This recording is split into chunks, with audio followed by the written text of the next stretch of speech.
نحمدہ ونصلی ونسلم علی سیدنا و مولانا محمد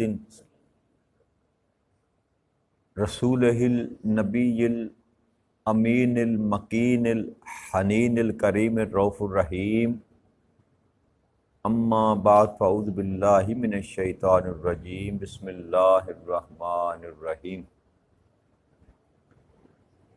واجب الاحترام ساتھی، اللہ تعالیٰ کا بے پناہ لطف و کرم اور اس کا احسان عظیم ہے کہ جس کی توفیق سے ہم اس کے ذکر کے لیے اس کے گھر میں جمع ہیں۔ آج اللہ کی توفیق سے سورہ نساء کی آیت نمبر 107 سے اپنے سبق کا آغاز کر رہے ہیں۔ اللہ کریم نے ارشاد فرمایا وَلَا تُجَادِلْ عَنِ الَّذِينَ يَخْتَانُونَ أَنفُسَهُمْ إِنَّ اللَّهَ لَا يُحِبُّ مَنْ كَانَ خَوَّانًا أَثِيمًا۔ اور آپ ایسے لوگوں کی طرف سے دفاع نہ جھگڑا کریں جو اپنی ہی جانوں سے دھوکہ کر رہے ہیں۔ بے شک اللہ کسی ایسے شخص کو پسند نہیں فرماتا جو بڑا بددیانت اور بدکار ہے۔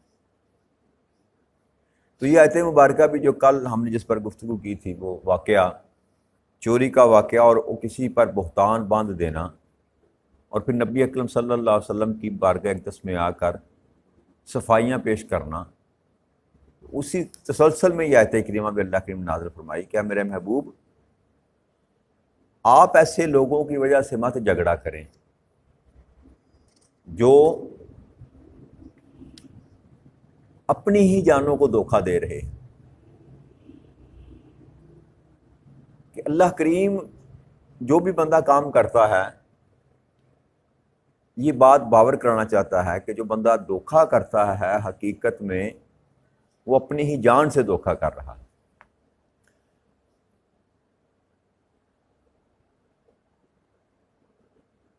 اور آپ کو ایسے لوگوں کی حمایت سے منع کیا رب کریم نے کہ یہ لوگ جو ظاہراً نیکوکار بن کر آپ کے سامنے آتے ہیں اور جھوٹی گواہیاں یا جھوٹی تسلیاں اور جھوٹے گواہ لے کر آتے ہیں، حقیقت میں یہ منافقین کا ٹولہ تھا۔ تو اللہ نے آقا کریم صلی اللہ علیہ وسلم کو کہا کہ آپ ان دھوکے بازوں کے دفاع میں جو ہے نا وہ جھگڑا نہ کیا کریں۔ بے شک اللہ ایسے کسی شخص کو پسند نہیں فرماتا جو بڑا بددیانت اور بدکار ہے، امانت میں خیانت کرنے والا اور برائی کرنے والا، برے کام کرنے والا۔ اللہ کریم کہتے ہیں کہ میں ایسے کسی شخص کو پسند نہیں کرتا۔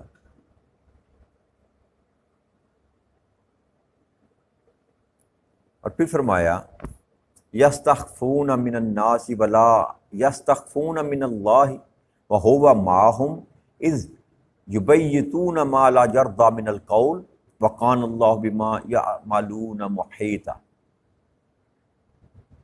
اور وہ لوگوں سے شرماتے ہوئے اپنی دغا بازی کو چھپاتے ہیں اور اللہ سے نہیں شرماتے، درا کہ الحمدللہ وہ ان کے ساتھ ہوتا ہے جب وہ رات کو ایسی بات سے متعلق چھپ کر مشورہ کرتے ہیں جسے اللہ ناپسند فرماتا ہے، اور اللہ جو کچھ بھی وہ کرتے ہیں اسے احاطہ کیے ہوئے۔ تو اللہ کریم ارشاد فرماتے ہیں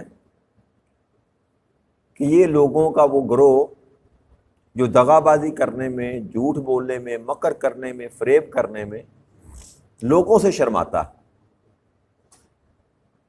کہ انسان چھپ کر رات کی تاریکی میں یا لوگوں کی نظر سے بچ کر جو ہے برے عمل کرتا ہے، ایسے لوگوں کو اللہ کے مراد فرما رہے ہیں کہ یہ وہ لوگ ہیں جو چھپ کر لوگوں سے چھپ کر اپنے معاملات گناہ کرتے ہیں اور اللہ سے نہیں شرماتے، حالانکہ اصل حیات اور رب کریم کا کرنا چاہیے، اصل شرم اور اصل ڈر، اصل خوف تو اللہ کریم کا ہونا چاہیے، نہ کہ لوگوں کا۔ تو اللہ فرماتے ہیں کہ ایسی باتوں کو راتوں کو چھپ کر مشورہ کرتے ہیں جسے اللہ ناپسند کرتا ہے۔ اور یاد رکھیں اللہ جو کچھ بھی وہ کرتے ہیں اسے احاطہ کیے ہوئے، کہ رب کریم کی علم سے، رب کریم کی نگاہ سے کوئی چیز بھی پوشیدہ نہیں رہ سکتی، وہ چاہے چھپ کر کریں چاہے ظاہراً کریں، اللہ کہتے ہیں میں ہر چیز کا احاطہ کیے ہوئے۔ ہا انتم ہؤلاء جدلتم عنہم فی الحیات الدنیا فمن یجادل اللہ عنہم یوم القیامۃ ام من یکون علیہم وکیلا۔ خبردار، تم وہ لوگ جو دنیا کی زندگی میں ان کی طرف سے جھگڑتے ہو، پھر کون ایسا شخص ہے جو قیامت کے دن ان کی طرف سے اللہ کے ساتھ جھگڑا کرے گا، یا کون ہے جو اس دن ان کا وکیل ہوگا؟ یعنی کہ اللہ کریم اب ایمان والوں کو خبردار کر رہا ہے، کسی بھی ایسے شخص کا ساتھ دینے سے یا اس کی طرف سے کسی دوسرے کے ساتھ جھگڑا کرنے سے جو بددیانت ہے اور بدکار ہے، جھوٹا ہے، خائن ہے، کسی ایسے شخص کا ساتھ دینا، اس کی طرف سے کسی کے ساتھ جھگڑنا، اللہ فرماتے ہیں کہ تم دنیا میں اگر اس کی طرف سے جھگڑا کر بھی لوگے تو قیامت کے دن اللہ کے ساتھ کیسے جھگڑا کرو گے؟ اور کون ہے جو اللہ کے سامنے قیامت کے دن ایسے لوگوں کا جھگڑا کرے گا؟ اور پھر کون ایسا ہوگا جو ان کا وکیل ہوگا؟ وکیل کہتے ہیں نا وکالت کرنے والا، کسی کے لیے رعایت مانگنے والا، کسی کے کیس کو پلیڈ کرنے والا، اسی کو وکیل کہتے ہیں نا۔ تو اللہ نے فرمایا کہ نہ تو وہ میرے ساتھ جھگڑا کو کرنے کے قابل ہے اور نہ ہی ایسا ہے کہ کوئی میرے سامنے کسی کی وکالت کر سکے۔ وَمَن يَعْمَلْ سُوءًا أَوْ يَظْلِمُ نَفْسَهُ ثُمَّ يَسْتَغْفِرُ اللَّهَ يَجِدِ اللَّهَ غَفُورًا رَحِيمًا، اور جو کوئی برا کام کرے یا اپنی جان پر ظلم کرے پھر اللہ سے بخشش طلب کرے، وہ اللہ کو بڑا بخشنے والا نہایت مہربان پائے گا۔ اب یہاں اللہ کریم نے ساری بیماریوں پر گنوا کر ساتھ ہی اپنے غفور الرحیم ہونے کا ذکر کیا، کہ جو کوئی بھی برا کام کرے یا اپنی جان پر ظلم کر لے پھر اللہ سے بخشش طلب کرے تو اللہ کو بڑا بخشنے والا نہایت مہربان پالے گا۔ تو گویا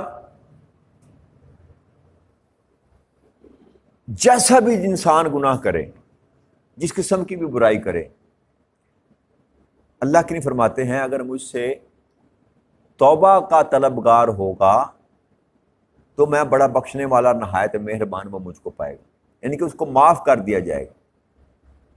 کوئی گناہ بھی ایسا سرزد، ایون کفر کیوں نہ ہو، شرک ہو، کفر ہو، صغیرہ کبیرہ کوئی بھی گناہ، ایون یہاں تک منافق بھی ہے اگر اور وہ پلٹ آئے اپنے اصل دین کی طرف آ جائے یا تسلیم کر لے اللہ اور اللہ کے رسول کو اور اللہ سے معافی مانگ لے اپنے کی سابقہ گناہوں کی، تو اللہ فرماتے ہیں جو بخشش طلب کرے گا وہ مجھ کو بخشنے والا پا لے گا۔ شرط یہ ہے کہ اپنی سابقہ زندگی سے تائب ہو جائے بندہ، جو کچھ کیا اس پر نادم ہو اور اللہ سے گناہوں کی معافی مانگے، بخشش مانگے، تو اللہ کا یہ وعدہ ہے کہ میں بڑا بخشنے والا ہوں، میں معاف کر دینے والا ہوں اور میں مہربانی کرنے والا ہوں۔ وَمَن يَكْسِبْ إِثْمًا فَإِنَّمَا يَكْسِبُهُ عَلَى نَفْسِهِ وَكَانَ اللَّهُ عَلِيمًا حَكِيمًا، اور جو شخص کوئی گناہ کرے تو بس اپنی ہی جان پر اس کا وبال عائد کر رہا ہے، اور اللہ خوب جاننے والا، بڑی حکمت والا ہے۔ کہ جو بندہ شخص بھی کسی برائی کے عمل میں پڑا ہوا ہے، کسی کے ساتھ زیادتی کر رہا ہے، کسی کے ساتھ ظلم کر رہا ہے، تو اللہ کریم فرماتے ہیں کہ اس کے سارے اعمال کا وبال اس کی جان پر ہوگا، کسی اور پر نہیں۔ جیسے اللہ نے فرمایا تھا نا کہ قیامت کے دن کوئی بوجھ اٹھانے والا کسی کا بوجھ نہیں اٹھائے گا، ہر جان نے اپنا بوجھ خود اٹھانا ہے۔ قیامت کے روز جب حشر کا میدان لگایا جائے گا اور حساب و کتاب کے لیے پکارا جائے گا تو سگا بیٹا اپنے باپ کو پہچاننے سے انکار کر دے گا اور باپ اپنے بیٹے کو پہچاننے سے انکار کر دے گا کہ کوئی تعلق وہاں کسی کو پہچاننے کے لیے تیار نہ ہوگا اللہ کہ مجھ سے کوئی مانگ ہی نیکی نہ مانگ لے. وہاں تو ہر اپنی کاؤنٹنگ کے فکر میں پڑا ہوگا کہ میری نیکیاں پوری ہو جائیں، میری نیکیاں کہیں کم نہ ہو جائیں، میرے لیے جہنم کا پروانہ نہ تھما دیا جائے. تو اللہ فرماتے ہیں کہ جو بھی کرے گا نا گناہ، برا کام جو بھی کرے گا، اس کا وبال اسی ہی کی جان پر ہوگا، کوئی اور اس کا بوجھ نہیں اٹھائے گا. اور اللہ خوب جاننے والا، ہر بڑی حکمت والا ہے کہ اب اللہ کی نگاہ سے کوئی بات پوشیدہ نہیں رہ سکتی، اللہ کے علم سے کوئی بات چھپی نہیں رہ سکتی. جو بھی کچھ کرے گا وہ اللہ کے پاس اس کا علم موجود ہوگا اور لکھا ہوا ہوگا. وَمَن يَكْسِبْ خَطِيئَةً أَوْ إِثْمًا ثُمَّ يَرْمِ بِهِ بَرِيئًا فَقَدِ احْتَمَلَ بُهْتَانًا وَإِثْمًا مُبِينًا. اور جو شخص کسی خطا یا گناہ کا ارتکاب کرے پھر اس کی تہمت کسی بے گناہ پر لگا دے تو اس نے یقیناً ایک بہتان اور کھلے گناہ کا بوجھ اٹھا لیا. یہ اسی واقعے کا اللہ کریم ذکر کر رہے ہیں. ایک تو یہ خطا کرے یا گناہ کرے، اللہ کریم نے دو لفظ استعمال کیے یہاں پر، خطایا اور اسمن. خطا کہتے ہیں گناہ صغیرہ کو کہہ لیں، ایک اس میں کئی قول ہیں. ایک تفسیر میں یہ آتا ہے کہ خطا کا مطلب ہے گناہ صغیرہ، چھوٹے گناہ، اور اسمن جس کو کہا گیا ہے گناہ، اس سے مراد ہے گناہ کبیرہ. اور ایک دوسری تفسیر میں اس طرح کہا گیا کہ خطا کا مطلب یہ ہے ایسا گناہ جس کا ضرر انسان کو خود پہنچے، کسی اور کو ضرر نہ پہنچے. مثلا نماز نہ پڑھنا، روزہ نہ رکھنا، ایسا کام جس کا انسان کی اپنی ذات کے ساتھ تعلق ہے، اس کو خطا کہا جائے گا. اور ایسا کام جس سے کسی دوسری انسان کو ضرر پہنچ رہا ہے، اس کو گناہ کہا جائے گا. اور پھر ایک اور اس کی تفسیر کی جاتی ہے کہ خطا سے مراد وہ برا کام ہے جو انسان کرنا نہیں چاہتا لیکن ہو جاتا. خطا کو غلطی بھی کہتے ہیں کہ انسان کی خواہش نہیں ہوتی، کرنا نہیں چاہتا لیکن ہو جاتا ہے، اس کو خطا کہتے ہیں. اور جو جان بوجھ کر عمدن کیا جائے اس کو گناہ کہتے ہیں. یہ فرق ہے. اللہ نے دونوں چیزوں کا ذکر، جو گناہ کرے یا خطا کرے کا ارتکاب مرتکب ہو جائے، کر لے، اور پھر اس کے اوپر ظلم جو اس نے کیا، تما نے یا ابن بشیر نے، کہ اس کی تہمت کسی بے گناہ پر لگا دے. اور تہمت اس کو کہتے ہیں کہ جو کام کسی نے کیا نہیں، آپ نے اس کے ساتھ چسپاں کر دیا. ایک ہوتا ہے غیبت، تہمت یا بہتان، ان دونوں میں فرق ہے. غیبت کہتے ہیں کہ ایک عمل کسی کے اندر برا پایا جاتا ہے. مثال کے طور پر کوئی شخص شراب پیتا ہے، شرابی ہے، اور آپ اس کی غیر موجودگی میں کسی محفل میں بیٹھ کر کہتے ہیں کہ فلاں شخص شراب پیتا ہے، اس کو غیبت کہتے ہیں کہ برائی اس میں موجود ہے، اور آپ اس کا ذکر جو ہے کسی اور محفل میں جا کر رہے ہیں اس کی برائی کا، اس کو غیبت کہتے ہیں. اور تہمت اس کو کہتے ہیں کہ اس میں وہ گناہ پایا نہیں جاتا، اس میں وہ فعل پایا نہیں جاتا، وہ شراب نہیں پیتا، آپ نے اپنے خبث باطن کے تحت اس کو نیچا دکھانے کے لیے، ذلیل کرنے کے لیے، رسوا کرنے کے لیے، لوگوں کی نظروں میں اس کو نیچا کرنے کے لیے ویسے ہی اس کے اوپر چسپاں کر دیا کہ یہ شراب پیتا ہے، اس کو تہمت کہتے ہیں. تو اللہ فرماتے ہیں جو تہمت لگاتا ہے کسی پر، اس نے کھلے گناہ کا ارتکاب کیا، اس نے کھلے گناہ کا بوجھ اٹھا لیا. اس میں کوئی شک والی بات، یعنی کہ یہ گناہ کبیرہ میں شمار کیا جاتا ہے، ڈکلیئرڈ ہے رب کریم کی طرف سے، یہ گناہ ہے. تہمت باندھنا کسی پر بہتان لگانا، یہ گناہ کبیرہ ہے، گناہ کبیرہ ہے. اور گناہ کبیرہ کا مرتکب جو ہوگا، جو بھی ہوگا، اس کا ٹھکانہ جہنم میں ہوگا، اس کا ٹھکانہ جہنم میں ہوگا. آگے اللہ کریم نے ارشاد فرمایا وَلَوْلَا فَضْلُ اللَّهِ عَلَيْكَ وَرَحْمَتُهُ لَهَمَّتْ طَائِفَةٌ مِّنْهُمْ أَن يُضِلُّوكَ وَمَا يُضِلُّونَ إِلَّا أَنفُسَهُمْ وَمَا يَضُرُّونَكَ مِنْ شَيْءٍ فَأَنزَلَ اللَّهُ عَلَيْكَ الْكِتَابَ وَالْحِكْمَةَ وَعَلَّمَكَ مَا لَمْ تَكُنْ تَعْلَمْ وَكَانَ فَضْلُ اللَّهِ عَلَيْكَ عَظِيمًا. اور اے میرے حبیب مکرم صلی اللہ علیہ وآلہ وسلم، اگر آپ پر اللہ کا فضل اور اس کی رحمت نہ ہوتی تو ان دغا بازوں میں سے جن کا ذکر کیا جا رہا، ایک گروہ یہ ارادہ کر چکا تھا کہ آپ کو بہکا دے، جبکہ وہ محض اپنے آپ کو ہی گمراہی میں کر رہے تھے، آپ کا تو کچھ نہیں بگاڑ سکتے۔ اور اللہ نے آپ پر کتاب اور حکمت نازل فرمائی، اور اس نے آپ کو وہ سب علم عطا کر دیا جو آپ نہیں جانتے تھے، اور آپ پر اللہ کا بہت فضل ہے، بڑا فضل ہے۔ جو کل ہم بات کر رہے تھے نا علم کے معاملے میں، کہ اللہ کریم نے اپنے محبوب کو، یہ آیت کریمہ میں اللہ کریم نے فرمایا وَعَلَّمَكَ مَا لَمْ تَكُنْ تَعْلَمْ، ہم نے آپ کو علم عطا کیا جو آپ نہیں جانتے تھے۔ جو کل میں نے بات کی تھی کہ نبی اکرم صلی اللہ علیہ وآلہ وسلم کو رب کریم نے تمام علوم جو سکھلا دیے۔ سابقہ زندگیوں میں سے جو آدم علیہ السلام تک کے معاملات، اور آدم علیہ السلام کی پیدائش سے بھی قبل، کائنات کے بننے سے بھی قبل، سارے کا سارا علم جو تھا نا اللہ کریم نے اپنے محبوب کو بتا دیا۔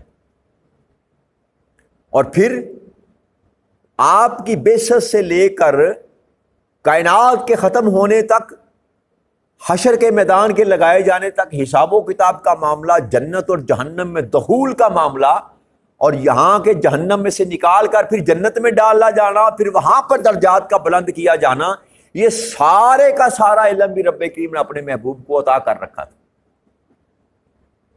اس میں کوئی شک والی بات نہیں ہے۔ جو بندہ اس میں شک کرتا ہے اس کے ایمان میں کھوٹ ہے، اس کے ایمان میں۔ اب یہ دوسری بات آتی ہے کہ علم کا اظہار کرنا۔ علم کا کئی معاملات آپ کو ایسے مل جائیں گے نبی اکرم صلی اللہ علیہ وسلم کی زندگی میں کہ آپ خاموش رہے، ایک واقعہ ہوا آپ خاموش رہے، آپ نے اظہار نہیں کیا، بعد میں جا کر کسی موقع پر اس کا اظہار کیا۔ تو اس کا مطلب ہرگز یہ نہیں ہے کہ آپ کو علم نہ تھا، آپ کو۔ اور علم کا سورس کیا ہے نبی اکرم صلی اللہ علیہ وسلم کا؟ علم کا سورس رب کریم کی ذات ہے۔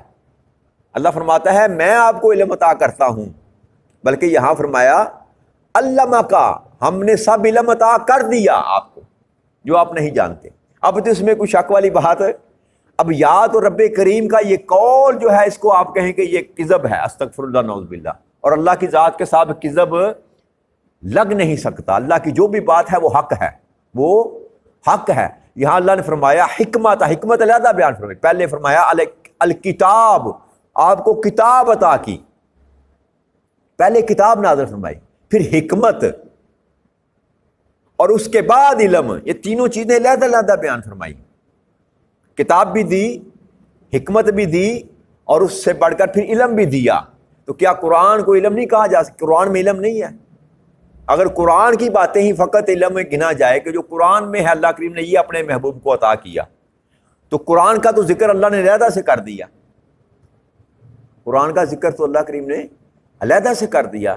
پھر حکمت، جتنے اوامر جو اللہ کریم نے گنوائے، جو کچھ آپ بتاتے رہے لوگوں کو، سکھلاتے رہے، دین کے معاملات سکھلاتے رہے، قرآن سے ہٹ کر جو تعلیم دیتے رہے لوگوں کو، اس کو اللہ کریم نے حکمت کہا۔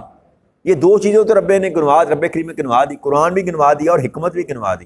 اب تیسری بات کا جو اللہ نے ذکر کیا وہ علم ہے، اور اگر علم صرف قرآن کے اندر جو ہے یہی علم ہے تو پھر علیحدہ سے علم کا ذکر کرنے کی ضرورت، اگر حکمت قرآن کے اندر ہی سارا کچھ تھا تو پھر علیحدہ سے حکمت کا ذکر کرنے کا اللہ کریم کو ضرورت۔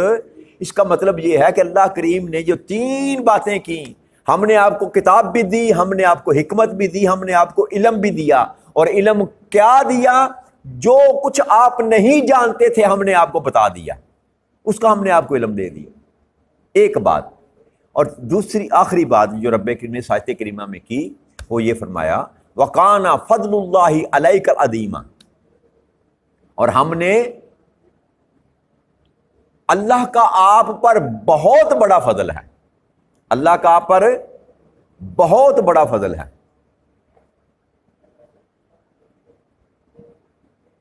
جب یہاں اللہ کریم جب کسی کی بات کرتا ہے نا تو وہاں فضل عظیم کی بات نہیں رب کریم نے کی، کسی پر کہا کہ میں نے دیا تھوڑا، متاع دنیا قلیلاً، دنیا کا مال و متاع تھوڑا ہے، اسی طرح اللہ کریم کلام کرتا ہے۔ میں نے علم دیا علم میں سے تھوڑا سا علم دیا کسی کو. لیکن جب نبی اکرم صلی اللہ علیہ وسلم کی بات کی، وَقَانَ فَضْلُ اللَّهِ عَلَيْكَ عَظِيمًا، عظیم فضل جو تھا، سب سے بڑا فضل جو تھا، اے میرے محبوب، وہ آپ پر ہے، آپ کے رب کا. لوگوں پر بھی فضل اللہ کریم کرتا ہے اور کرے گا. ذو فضل العظیم، وہ اللہ کہتا ہے میرا جو فضل ہے بڑا عظمت والا ہے. لیکن یہ نہیں کہا میں کرتا ہوں، میں نے کیا. یہاں اللہ نے فرمایا کہ آپ پر اللہ کا بڑا فضل ہے. یہاں پر بھی سند اللہ کریم نے عطا فرما دی کہ سب سے بڑا فضل جو ہے وہ آقا کریم صلی اللہ علیہ وآلہ وسلم کی ذات پر ہے، وہ آپ کی ذات پر ہے. تو لہٰذا علم کے متعلق سوال کرنا کہ نبی اکرم صلی اللہ علیہ وسلم کو کتنا تھا کتنا نہیں تھا، یہ اسی طرح ہے جیسے اللہ کریم نے ارشاد فرمایا اعوذ باللہ من الشیطان الرجیم ورفعنا لک ذکرک، اور اے میرے محبوب ہم نے آپ کا ذکر آپ کی خاطر بلند کر دیا. پڑھتے ہیں اب ورفعنا لک ذکرک، اور ہم نے بلند کر دیا آپ کے ذکر کو آپ کے لیے. تو اللہ کریم نے اتنی بات کر کے اس بات کو چھوڑ دیا. اب کتنا بلند کیا، کوئی پیمانہ رب کریم نے نہیں دیا. کتنا بلند کیا بھائی، کوئی بلندی کی پیمائش تو ہوگی نا. آپ کہتے ہیں جی اچھا یہ بلڈنگ جو ہے یہ منزل، یہ 3 منزلہ یہ بلڈنگ یہ جو عمارت ہے یہ بلند ہے اس عمارت سے، کوئی موازنہ ہوتا ہے نا بھائی، یہ بلند ہے، کس سے بلند ہے؟ اس سے بلند ہے. تو ہر کسی کے ساتھ پیمانہ تو ہوگا. یہ بلڈنگ یہ بلند ہے، کتنی بلند ہے جی؟ 400 فٹ بلند ہے. مینار پاکستان کتنا بلند ہے جی؟ 700 فٹ بلند ہے. اسی طرح بلندی کو پیمائش کی جاتی ہے. اب اللہ نے فرمایا کہ ہم نے آپ کا ذکر بلند کر دیا. اور کتنا بلند کر دیا؟ یہاں پر اللہ نے کوئی پیمانہ، یہی بات انسان کے سمجھنے کے لیے کافی ہے. اب کتنا بلند کیا؟ جتنا وہ بلند کر سکتا ہے. کون؟ اللہ. اور اللہ کی طاقتوں کو کوئی انسان جانچ، اللہ کے فضل کو کوئی انسان جانچ نہیں سکتا. جب وہ کہتا ہے کہ میں نے آپ کا ذکر بلند کیا، تو پھر دنیا میں کائنات ارض و سما میں کوئی ایسا نہیں ہے جو کہہ سکے کہ اتنا بلند کیا، اتنا بلند نہیں کیا. جب رب کریم کہہ رہا ہے کہ ہم نے آپ کو وہ علم عطا کر دیا جو آپ نہیں جانتے تھے، اب کائنات میں کوئی ایسا بشر مان جنا ہی نہیں جو کہہ سکے کہ اس بات کا علم تھا، اس بات کا علم نہ تھا. اب جو یہاں اس طرح کی گفتگو کرے گا نا کہ اس بات کا علم تھا، اس بات کا علم نہ تھا، وہ سیدھا رب کریم کے اس حکم کے خلاف، جو نص قرآنی کے خلاف جائے گا. اللہ نے کہا کہ میں نے سکھلا دیا. کیا سکھلا دیا؟ جو آپ نہیں جانتے تھے، جو آپ نہیں جانتے تھے. لہٰذا اس پر جو ہے نا رائے دینا، بحث کرنا، تکرار کرنا، یہ سوائے اپنے ایمان کو غارت کرنے کے اور کچھ نہیں. اور بڑے معاملات ہیں جہاں پر انسان کو بحث کرنی چاہیے، اپنا علم دکھلانا چاہیے. ٹھیک ہے نا جی، بڑی فیلڈیں ہیں وہاں پر. آقا کریم صلی اللہ علیہ وسلم کی ذات پر آ کر بندے کو اپنی عقل کے گھوڑے جو ہیں وہ کبھی بھی نہیں دوڑنے چاہیے.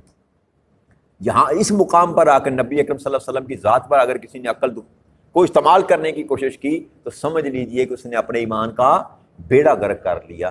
کیونکہ وہ ذات جس نے اس کو تخلیق کیا، نبی اکرم صلی اللہ علیہ وآلہ وسلم کی، وہ ذات جانتی ہے کہ اصل میں نبی اکرم صلی اللہ علیہ وسلم کا مقام ہے کیا. مقام مصطفیٰ کو یاد رکھیے گا.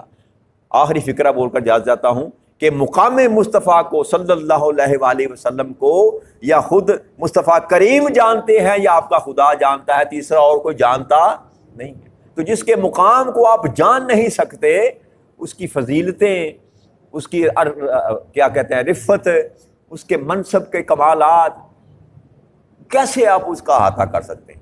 تو لہٰذا اس جھگڑے، اس فکر میں نہ رہا کریں. اللہ نے سب سے اعلیٰ اور سب سے عرفہ جو ہے اس ہستی کو پیدا کیا، وہ ذات محمد ہے صلی اللہ علیہ وسلم. اللہ تعالیٰ آپ کو مجھے دین مبین کو سمجھنے اور اس پر عمل کرنے کی توفیق عطا فرمائے. وما علینا الا البلاغ المبین. والسلام علیکم ورحمۃ اللہ وبرکاتہ.